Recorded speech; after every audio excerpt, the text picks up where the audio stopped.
हकीम हफीज अब्दुल मजीद ने रूह अफ़ज़ा को एक मेडिसिन के रूप में बनाया, वहीं उन्होंने मिंट, रोज पेटल्स और खसखस ग्रास मिलाकर गर्मी से बचने के लिए एक लाल कलर का सिरप तैयार किया। इस दवा का जादू ऐसा था कि ये दवा न रहकर एक शरबत बन गया और इतना बिकने लगा कि हफीज साहब की बोतलें तक खत्म हो जाया करती थी। इसलिए इससे होने वाली कमाई का 85% हिस्सा हफीज साहब जरूरतमंदों में बांट देते थे। आज की हिस्टोरिकल स्टोरी बताने से पहले मैं आपके साथ अपने कॉलेज लाइफ के कुछ स्ट्रगल शेयर करना चाहती हूँ। जब मेरा स्कूल खत्म हुआ था तो मुझे लगा जैसे अब मेरी लाइफ एकदम बैलेंस हो जाएगी। मैं अपनी लाइफ में जो अचीव करना चाहती हूँ उस पर आराम से फोकस करूंगी। लेकिन जब मैं कॉलेज पहुंची तो मेरी आंखें ही खुल गई। पहले तो हॉस्टल में शिफ्ट होना, छोटे छोटे से रूम्स, नॉइजी रूममेट्स और असाइनमेंट्स का endless pressure, time management, unexpected exams और सोशल लाइफ को बैलेंस करना, सब कुछ एक साथ मैनेज करना मुश्किल हो गया था। और उससे बड़ा चैलेंज था हॉस्टल का खाना।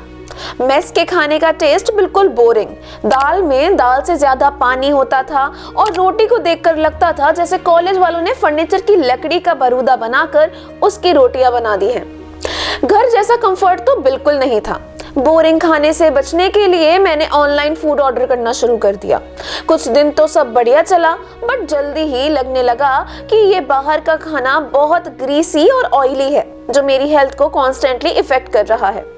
Frequent stomach x, weight gain और लो एनर्जी ने मुझे ये रियलाइज करा दिया कि कॉलेज के सारे स्ट्रगल्स के बीच खाने का प्रॉब्लम सबसे बड़ा है। और मुझे लगता है ये सिर्फ मेरी कहानी नहीं है। इंडिया की लगभग आधी आबादी अपने घरों को, अपने होम टाउन्स को छोड़कर दूसरे शहरों या स्टेट्स में रह रही हैं बेहतर अपॉर्चुनिटीज की तलाश में। इकोनॉमिक टाइम्स के मुताबिक 45 करोड़ इंडियंस अपने ही देश में माइग्रेंट्स हैं। इन माइग्रेंट्स को बड़े शहरों में बेहतर लाइफस्टाइल तो मिल रही है, लेकिन उनकी हेल्थ पर इस चीज का बुरा असर पड़ रहा है। हाल ही में लैंसेट की एक स्टडी आई जो बताती है इंडिया में लगभग 45 करोड़ लोग ऐसे हैं जो ओबेसिटी की प्रॉब्लम से जूझ रहे हैं। और इसका सबसे बड़ा रीजन है हमारा अनहेल्दी लाइफस्टाइल, जो वेस्टर्न कंट्रीज से बहुत ज्यादा इन्फ्लुएंस्ड है।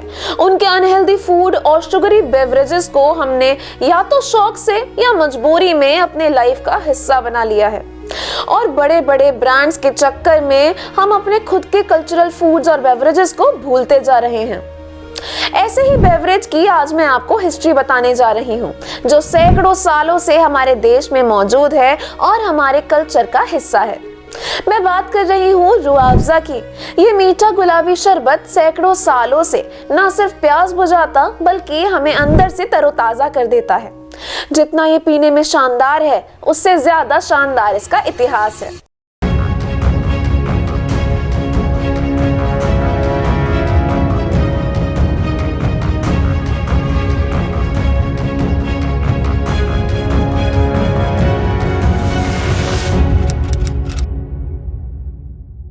बात है 1907 की, जब हकीम हफीज अब्दुल मजीद ने रूह अफ़ज़ा को एक मेडिसिन के रूप में बनाया ताकि दिल्ली की भीषण गर्मी से बचा जा सके। हफीज मजीद का जन्म 1883 में उत्तर प्रदेश के पीलीभीत में हुआ था।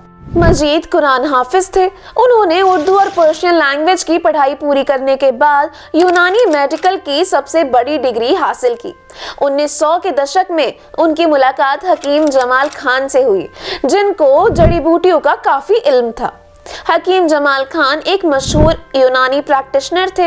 हफीज मजीद ने हकीम जमाल खान के साथ से जड़ी बूटियों का इल्म हासिल किया और 1906 में दिल्ली के हौस काजी में एक छोटा यूनानी दवाखाना शुरू किया।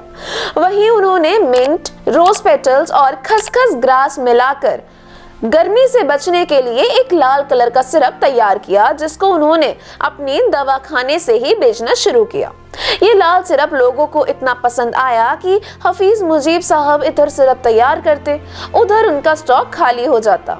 इस दवा का जादू ऐसा था कि ये दवा न रहकर एक शरबत बन गया और इतना बिकने लगा कि हफीज साहब की बोतलें तक खत्म हो जाया करती थी, लेकिन लोग अपने घरों से बोतलें लाकर शरबत को अपने घर ले जाते। देखते देखते छोटे से दवाखाने से 1920 तक हमदर्द एक फुल फ्लेज्ड प्रोडक्शन हाउस बन गया और पूरे देश में इसकी मांग बढ़ने लगी।